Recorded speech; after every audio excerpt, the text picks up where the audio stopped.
Hello, everyone. Welcome to another conversation on Inside IIM. My name is Oshin, and today I have three lovely people to talk to you about what things you should keep in mind when you're considering quitting your job.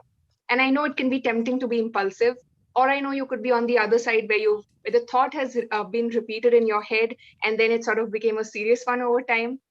But we may tend to be very biased. We may tend to make a decision based on one primary factor. And to help you not do that and make an informed choice, we'll give you 10 questions that you must ask yourself before quitting your job. In fact, the folks we have today are so experienced that they've all created more than 10 questions for you. This is certainly going to be very useful. Thank you so much for joining in, everyone. And I'll quickly introduce to you our guests. First, we have Shailaja. She's had 7 years in the field of analytics and more experience otherwise as well. She's an IIM Indore Alum. And Shailaja, it's lovely to have you here today. Next, we'll have Ritu Raj, who has had 9 years of experience in product and program management. He's an ISB and IIT Alum. And finally, we have Aditya, who's again an ISB alum. He studied at Delhi University, and right now he works as a product marketing manager at Razorpay. Thank you so much, everyone, for joining me today. Okay, yeah, I hear your thanks back. I hear your welcome. I got it. I'll go to the next bit, which is starting with Shailaja. What do you think are factors that we must consider anybody who's thinking about quitting their job? So the reason why, let's say, you quit your job is either you already have a better offer in hand or you just quit without any offer. So tackling the two cases separately. So let's say you quit and you do not have any other offer. So the question you must ask yourself is how much money cushion do I have? How long would it last? Then is quitting without another offer okay for me? How would I justify this gap in the resume if I don't immediately find another offer? Then am I considering freelancing or some other venture? So how mature is that to sustain me directly? Then I could also think of, let's say, some people also quit to start their startup idea. So which stage is that startup in? If I do not have any idea yet, can I create one very quickly? Do I already have, let's say, a personal brand to build a very quick pipeline? If you are quitting, let's say, for I don't know, raising a child, and you do not have another offer, so how long is this gap going to be? And what is my strategy for bouncing back? Do I ever plan to return back? Is the other partner's income good enough to sustain us? And if it's, let's say, you leave a job because you already have another offer, then is the offer good enough? Is money the only thing that I would be getting, or is there something else that I would be getting? What are the pros and cons for the current company versus the next company? So these are few of the questions I would personally consider. Got it. Thank you so much. That's a great opener. Let's go to Aditya next. Aditya, what questions do you think folks must consider before they quit? Thanks, Oshin, for that lovely introduction.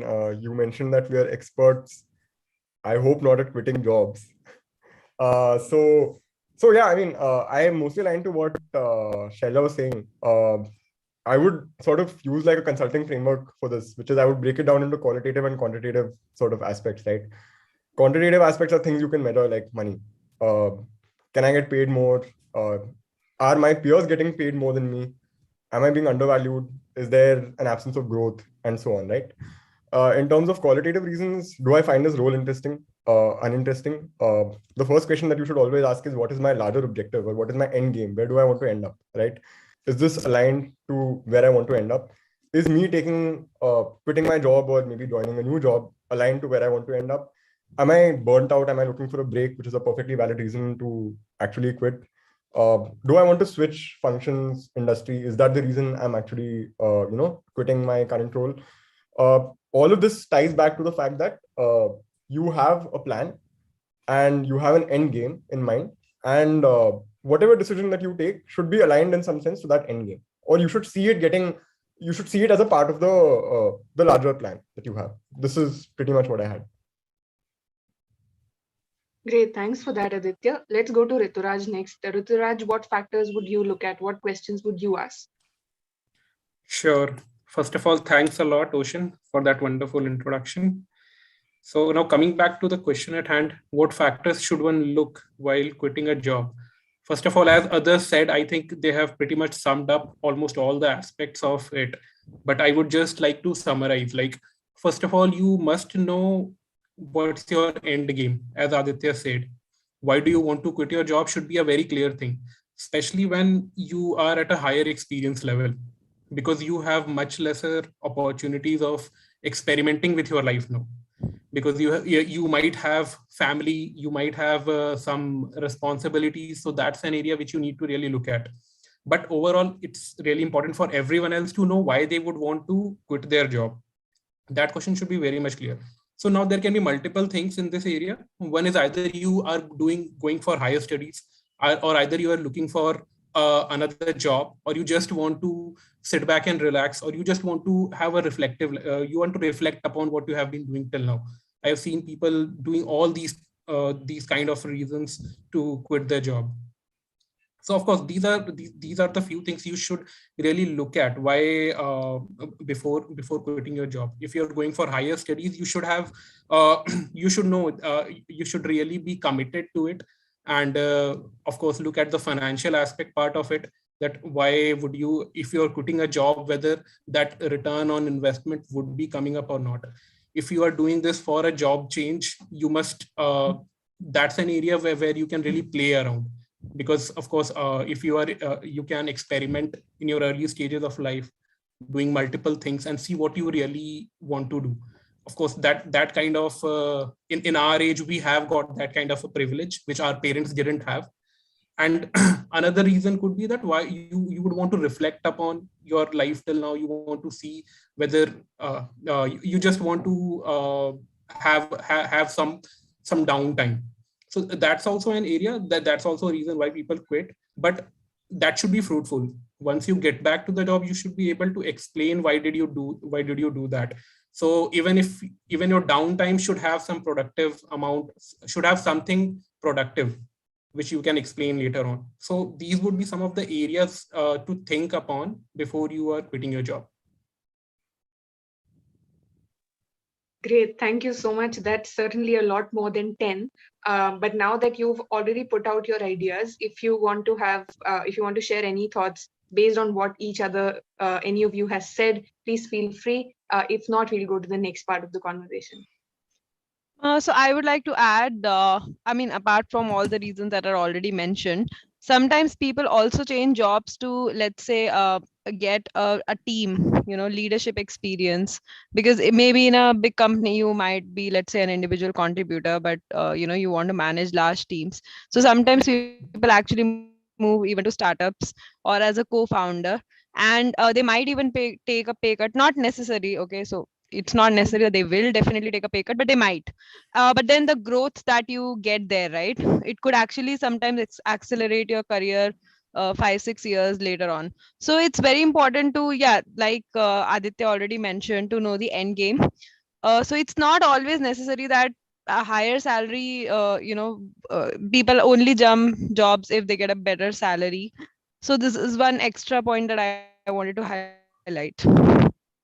Got it. Ocean is one thing. Really liked what Ritu said about experimentation and how it's the privilege of youth, which seems to be slipping away for most of us.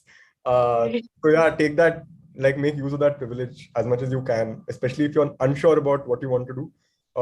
Do multiple things and then see what you like the best and stick to it. So yeah, just wanted to add that. Right. So because I'm in that place and I can actually do that, the question in my head right now is, what if let's say I quit my job and I have different experiences from different places? Is that a turn off for recruiters in the future? Will they take me as someone who's unsure or unreliable? Any of that? So what you're referring to is non-linear career paths, and that is very much an in thing, at least in today's age. Because you need both type of people. So for example, product management, right? So you will have SDs who become product managers. You will have B school folks who become product managers. You will have all kind of let's say even business experts who become product managers. So I'm just giving you one example. Similarly with consulting, so in consulting we have all kind of folks. We have expert consultants, we also have business experts, we have B school hires. So we have all kind of, a mix of all kind of folks. So non-linear career paths are definitely valued in a lot of industries, especially startups where you need to wear multiple hats, and also consulting where you have to, deal with diverse fields. So these are few of the industries you could look at. Yeah, if I have to add 2 cents into it, so that would be that if you are having a non-linear career path, first of all, you should be able to justify it. Justification is important. So you should be able to tie whatever experience you have had till now with what you want to do. Where do you want to land up? Where do you want to go in future? That's one area. And second, that's true. I mean, over a period of time, people want all-rounders. So all-rounders tend to grow faster as compared to specialists. Of course, the jury's out there to debate upon this theory, but definitely those people who are across multiple domains, so they are also having and they are also kind of an attractive for HRs. And yeah, so that's true. And of course, actually, I just thought I just forgot what I wanted to say here. So yeah, that's right. So I'll come back again if I recall my point. Okay, sure. Please take your time. Aditya, anything on your mind? No, not really. I mean, I think, yeah, we've covered almost everything that needed to be said on this. With respect to non-linear career paths, I have one. So I did English literature, right? Most people around me are engineers. Partly why I got hired was because I brought that diversity. So it's definitely not a negative. And it usually works in your favor. I mean, everybody knows that general engineering male, like the category, right, is it actually a disadvantage, and that's there for a reason, which is that there are so many of them, right? So it's okay to stand out and be a little different. It's completely fine. Got it. Yeah, all right. I'll take you guys to the next question, which is initially, and this is a question I've heard a lot of young people ask on forums and otherwise places where we discuss about this, is that the older folks say that culture is very important and it's supreme and all of that. But somebody who's, let's say, 3-4 years into their role and sort of starting out understanding the corporate world, do you think that quitting because you're not a cultural fit or because you don't find yourself effective in a particular culture is a good idea at this point of time in someone's career? Oh, that's very debatable, to be honest. So it depends how much of, let's say, a culture misfit exists. And even if there is a culture misfit, are there other aspects of your job, let's say the learning or the pay or the brand name or anything else, basically, which would, hold you back in that job? And are you able to find, let's say, a mental peace or satisfaction outside your job via your peers or friend circle? If that is so, then probably it doesn't make sense to quit, because you anyways have an emotional support out there. But then if, let's say, I mean, you are completely getting burnt out, your confidence is declining, and there is a complete culture mismatch, and you are not really getting along with anybody, and you don't even have any other support outside, then it might make sense to even quit without an offer. Because see, your confidence is most important. If you have confidence, you can rise from the ashes. But if your confidence, self-esteem, self-worth is gone, right, it's very difficult to reconstruct it back. So ideally you shouldn't be affected by situations at work. I have seen people who who did not get affected at all, irrespective of the kind of reviews they had. And I have seen people get affected by the smallest of things. So ideally, you shouldn't really be bothered by what is happening. It shouldn't really get to you. But then if you're not that experienced, you're still taking your time, it's okay. I think mental peace is most important, followed by all the other things. Got it. One Ritu thing Raj, which what do you think? One thing which I would want to add into this is that you should always evaluate whether you are growing or not. Even if you are cultural misfit, it's possible that it's a part of your growth. Maybe there are areas which others are different than what you are, and you need to be able to accommodate that. It could be an accommodation thing as well. So you should also evaluate from the perspective whether you are whether that is helping you learn something or not. If it is not adding value, then definitely you can look outside. But at the same time, if cultural misfit is happening, you should also talk to your superiors. You should also talk to your managers, bosses, or whoever your mentor is, because they would have faced that situation earlier and they might be able to help you out. It's possible that it's a momentary thing. You might be into a new job, and the whole getting into a new job is itself a completely cultural mismatch. It's kind of a cultural shock, I would say. So especially for engineering folks, suddenly they have to become disciplined. So Okay. given that, you should definitely take your time as well, talk to your superiors and see what their views are on that. Whether staying around for some amount of time would help. It's also possible. So yeah, that would be my 2 cents on it. Ritu, indiscipline is not the preserve of only engineers, huh? Like, I'm also an engineer, so. Yeah, I mean, really 100% agree with what both of them were saying, right? With respect to compartmentalization, which is what Shailaja spoke about, how your work should not become the entirety of your identity. It shouldn't consume you. There should be things outside of work that you find happiness in. Despite that, you typically spend 8 to 10 hours of every day, 5 days a week on your professional compartment, right? So if that is very painful, and like Shailaja said, if it's affecting your peace of mind and happiness, quit. It doesn't matter if you don't have a job. Quit. That's what I would suggest. That actually brings me to the next question I had for you guys, which was there's this entire idea about love what you do, and only when you love what you do will you be extremely good at it. And we have the most common examples, people who are doing very, very well. Everyone knows about them. But for not so famous people who are starting out in their career journey, how important do you think placing this factor of I love my job should be? And really, I'm not asking you to give a decision. I'm curious about how you thought about this in your journey so far individually. I'll go first. I think this is a terrible way of thinking about work. Because for everything that you like doing, there are always going to be 10 other things that you have to do that you don't like. Okay? In any given job, Pareto rule 80-20, 80% is shit that you don't want to do. 20% is shit that you really like doing. And that 20% is what is actually driving value for you. Okay? So I don't think this is the right approach. I don't think there's any ideal, there is nothing that we were meant to do. We can give ourselves milestones, we can have fun along the way. But yeah, I don't agree with this point of view at all. Yeah, Got it. Noted. definitely. And please feel free to disagree as well. I mean, all your points of views are welcome, but I'm just curious what your points of views are. Yeah, so I mean, I don't totally disagree, but let me add, let's say, my flavor to it. So I feel that at least 60% to 50% of the job is something that I should really look forward to. That ratio can obviously change, from person to person.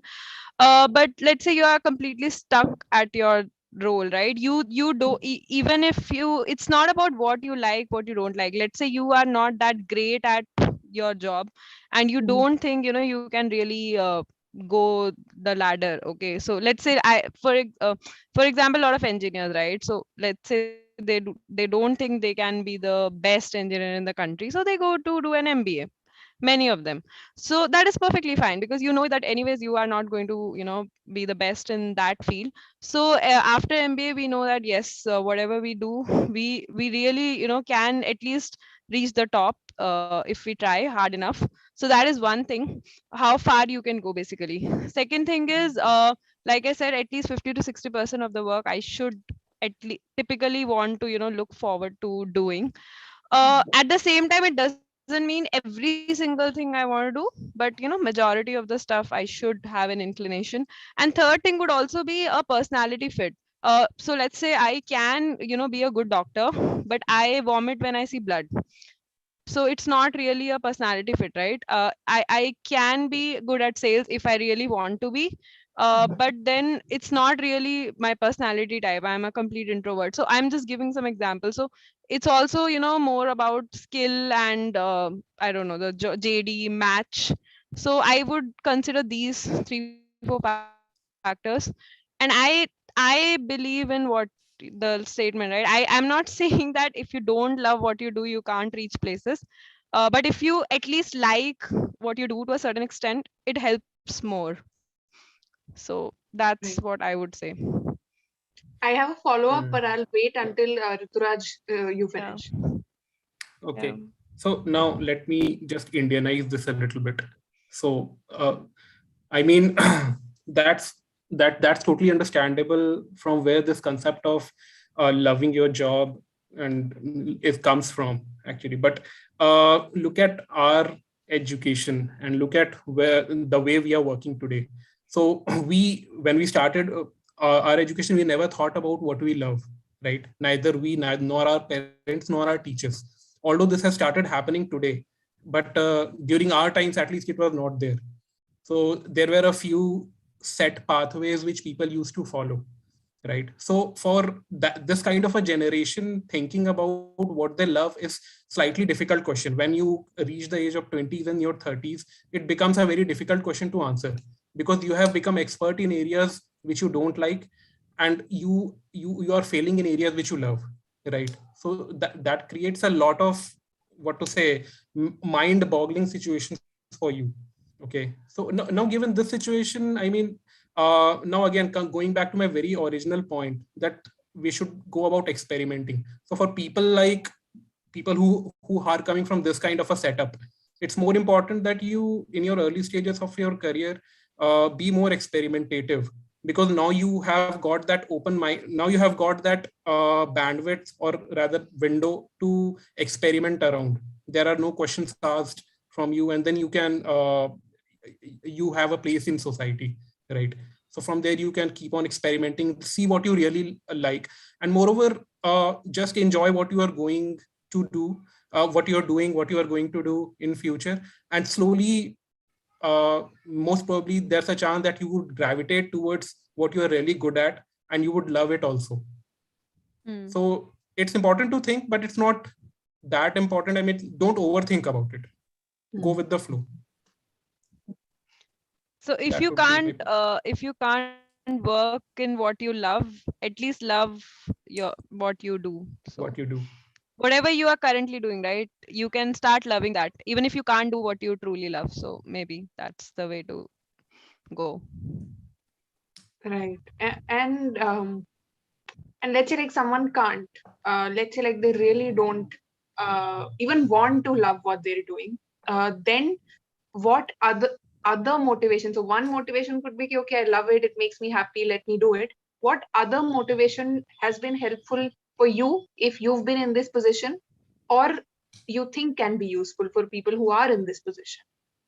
And this is open to anyone who has thoughts. I'll Yeah. take this. So I think this is an identity problem, right? It's how you see yourself. How you see yourself is not consistent with what you're doing and the way the world is seeing you, which is what is causing this schism. Resonance. And that's leading to this feeling of deep unhappiness, like profound unhappiness, right?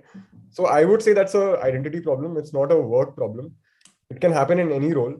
You might be a consultant at McKinsey and you might have a deep, profound sadness in life. Because unfortunately, the world sees you as this glamorous consultant, but that's not how you see yourself. Okay? You might see yourself as somebody who helps people, for instance. Okay?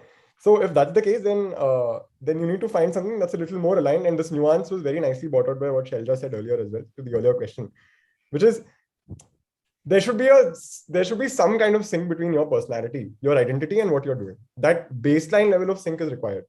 It cannot be in complete opposition or disjunction to who you are as a person. It's unfair for you to expect yourself to change your entire personality because of a job. I don't think that's a fair sort of ask. So this is how I would see it. So yeah, I would like to add something which maybe other people can also experiment with. So let's say somebody is a cleaner. Let's assume, okay, that's the job. So it's very difficult to, let's say, find happiness with the job itself. So what you can think of is how is your job helping others? So it's not that I am a cleaner. I am actually making people's homes like more beautiful, or I am I am helping people to focus on other things. So if you, let's say, look at the bigger picture of how your work is really affecting others, even if you do not like it yourself, because I think inherently everyone likes to help others, at least most of us do. So that can be one way. The second way could be extrinsic motivation, like you're getting your salary or some designation or something like that, right? Some brand name, whatever. So those could also be, let's say, secondary motivating factors. So this is what I would consider. Got it. Yeah, Any definitely. I thoughts? think Yeah. these pretty much summarize what can be the other factors apart from loving your job.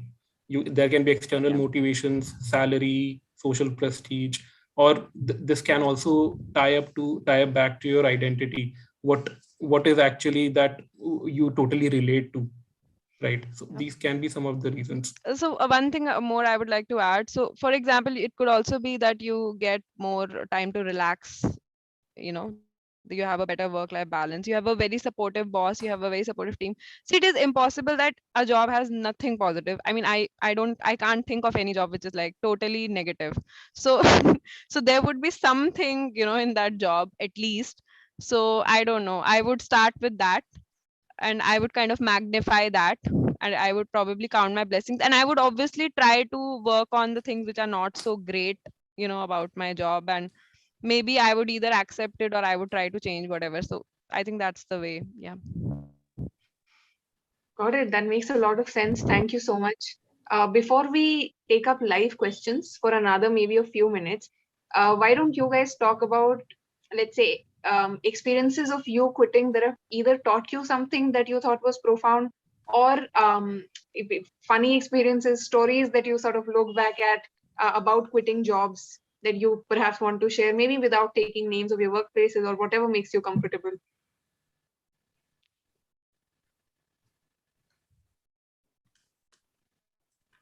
Okay, then I think I'll go first then. So so I quit my Shailaja does not job. like the silence. Shailaja is always, let me kill the silence. I'll talk. It's okay, guys. Relax. Yeah, go. Yeah. So I was working with Samsung, and I was in a very good position. I was handling North India territory. So the pay was also very good. Everything was great. But my husband got a job in Norway. So like it was a 1 year assignment, and I just discovered that I was pregnant. So we did not really, want to spend pregnancy like continents apart. If I was not pregnant, right, I would not have left my job for sure. So I thought, okay, anyways, I need to take maternity break. So I left my job and I went with him to Norway. I did not really have any offer that time, but then I managed to get job in startups, work with startups and all.